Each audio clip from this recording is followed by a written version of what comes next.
Bubblegum story.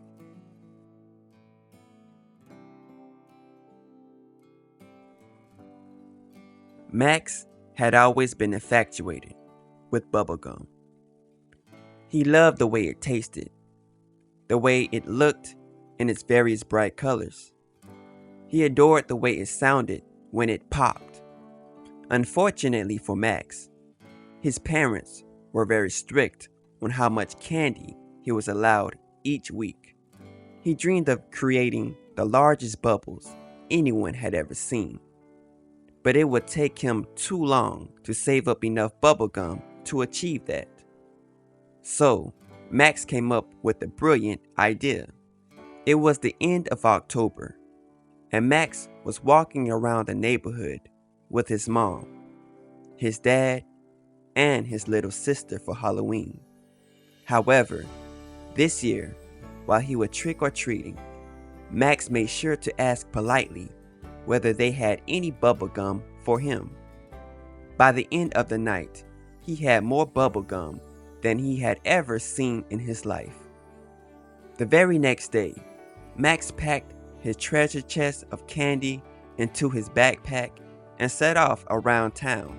It was finally time for him to create the bubbles of his dreams. Max packed as much gum into his mouth as he could possibly fit and started chewing and chewing. Before long, his jaw began to ache, but Max did not mind. He pressed his lips together, pushed his tongue through the back of the gum, and blew. He could hear the whoosh noise as the bubbles inflated, first past his nose, then up past his eyes, before it was soon about the size of his own head.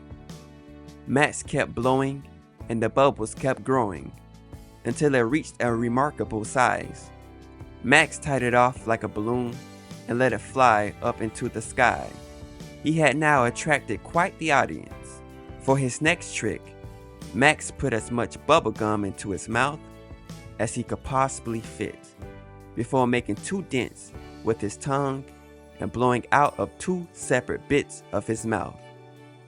But to the amazement of the audience, he was able to blow 2 bubbles at the same time. Finally, Max blew the biggest bubble he could with the last bit of his gum. The crowd cheered and clapped, amazed with it. Max was so proud. He could not wait to show his parents what he had been able to do. Just as he let the bubble go, a gust of wind blew it down the street. Max ran after it, desperate to catch it. However, the bubble was always just inches out of his grasp. The bubble began to slow down and settle on the wind, allowing Max to catch up and grab it with both hands, careful not to pop it.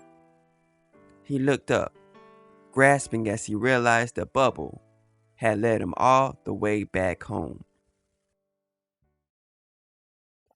Yo, make sure to subscribe for more content and comment what you think. Also, check us out on our social media platforms.